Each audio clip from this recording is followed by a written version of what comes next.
বিশ্বের প্রতিটি দেশের আলাদা আলাদা নিজস্ব মুদ্রা রয়েছে। বাংলাদেশে যা টাকা নামে পরিচিত, বিভিন্ন দেশে তাই রিয়াল, ডলার, দিনার কিংবা রুবল।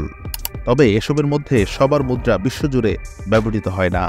এক্ষেত্রে বিশ্ব বাণিজ্যের প্রভাবক এবং একক মুদ্রা হিসেবে ব্যবহার হয় মার্কিন ডলার।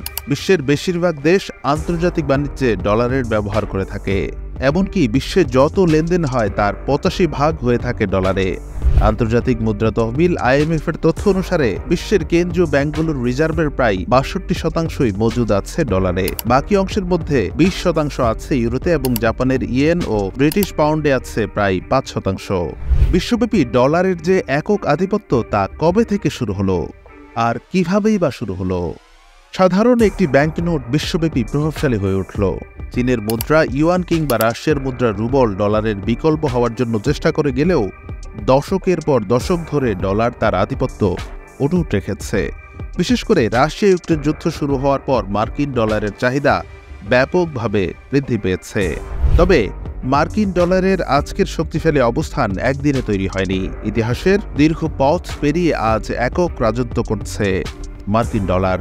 ১৬৯০ সালে যুক্তরাষ্ট্রের প্রথম কাগজে মুদ্রা বাজারে আসে। দেশটির স্বাধীনতার ৯ বছর পর ১৭৭৬ সালে প্রথম গ্রহণ করা হয় ডলার চিহ্ন। এরপর ব্যাংক নোট হিসেবে প্রথম ডলার ছাপা হয় ১৯১৪ সালে। এর ১ বছর আগে ডলারের রিজার্ভ আইনের মাধ্যমে প্রতিষ্ঠিত হয় ফেডারেল রিজার্ভ ব্যাংক। সেই হিসেবে ডলারের বয়স ১১০ বছর। ডলারের আগে বিশ্বব্যাপী আধিপত্য ছিল ব্রিটিশ মুদ্রা পাউন্ডের। মূলত ডলারের যুগ শুরু হওয়ার আগে ৫০০ বছর ধরে যুক্তরাজ্য, ফ্রান্স, পর্তুগাল, নেদারল্যান্ডস ও স্পেনের মুদ্রা রাজত্ব করেছে। প্রথম বিশ্বযুদ্ধে যুক্তরাষ্ট্র শেষ দিকে যোগ দিলেও যুদ্ধের আঁচ সেভাবে লাগেনি। উপরন্তু যুক্তরাষ্ট্র তার মিত্রদের কাছে প্রচুর অস্ত্র ও সরঞ্জাম বিক্রি করেছে। যুক্তরাষ্ট্র বিকৃত রসদের মূল্য গ্রহণ করে স্বর্ণ দিয়ে। এভাবে দ্বিতীয় বিশ্বযুদ্ধের আগে বিশ্বের মোট মজুতকৃত সোনার বড় একটি অংশ যুক্তরাষ্ট্রের কোষাগারে চলে যায়। একইভাবে দ্বিতীয় বিশ্বযুদ্ধেও তারা নিজেদের কোষাগারে বিপুল পরিমাণ স্বর্ণ মুদ্রার মজুদ ঘটায়।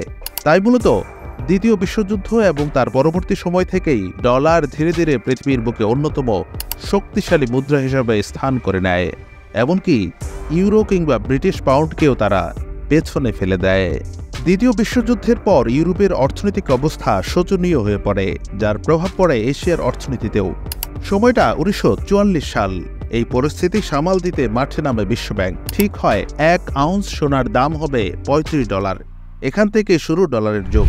সে বছর যুদ্ধ পরবর্তী অর্থনীতি স্থিতিশীল রাখতে মিত্রপক্ষের ৪৪টি সদস্য রাষ্ট্রের প্রতিনিধিরা যুক্তরাষ্ট্রের নিউ হ্যাম্পশায়ার অঙ্গরাজ্যের ব্রেটন উডসে সমবেত হয়। সেখানে সিদ্ধান্ত হয় এসব দেশের মুদ্রার বিনিময় মূল্য নির্ধারিত হবে যুক্তরাষ্ট্রের মুদ্রা ডলারের উপর ভিত্তি করে, আর ডলারের মূল্য নির্ধারিত হয় তখন সোনার উপর ভিত্তি করে। এই ব্যবস্থাটি ব্রেটন উডস ব্যবস্থা হিসেবে পরিচিতি অর্জন করে। দ্বিতীয় বিশ্বযুদ্ধের পর ইউরোপ পুনর্নির্মাণে মার্শাল প্ল্যান নামে বিখ্যাত একটি পরিকল্পনা নেওয়া হয়। এই পরিকল্পনায় ইউরোপিয়ান দেশগুলোকে ডলার সাহায্য হিসেবে দেওয়া হয়। এটাই ছিল ডলারের উত্থানের দ্বিতীয় কারণ। তৃতীয় কারণটি হচ্ছে আন্তর্জাতিক রিজার্ভ কারেন্সি হিসেবে ডলারের ব্যবহার বৃদ্ধি। এদিকে ১৯৭৩ সালে যুক্তরাষ্ট্র পূর্ণ সামরিক নিরাপত্তা এবং শিক্ষা ও প্রযুক্তিগত সহায়তা দেওয়ার বিনিময়ে সৌদি আরবকে তাদের সব পেট্রোলিয়াম পণ্য শুধুমাত্র ডলারে বিক্রি করার প্রস্তাব দেন। সেই প্রস্তাব প্রথমে সৌদি আরব এবং পরে অন্যান্য উপসাগরীয় দেশ মেনে নেয়। এর মধ্য দিয়েই যাত্রা শুরু হয় পেট্রোডলারের। ঐতিহাসিক এই কারণগুলো ছাড়াও আরও ৩টি কারণে ডলার বর্তমান সময়েও শক্তিশালী। সেগুলো হচ্ছে যে কোনো কিছুর পরিপ্রেক্ষিতে অন্যতম নির্ভরযোগ্য সম্পদ ডলার। দ্বিতীয়ত, ব্যাপকভাবে অন্য দেশের মুদ্রা এবং পণ্যের লেনদেনে ডলারের ব্যবহার এবং ডলারের সংগঠিত বাজার ব্যবস্থা, যার ফলে পৃথিবীর প্রায় সমস্ত মানুষই ডলার লেনদেন করতে পারেন। এই সব কিছু মিলিয়েই ডলার আজকের দুনিয়ায় এতটা শক্তিশালী এবং সারা বিশ্বে তার একক আধিপত্য।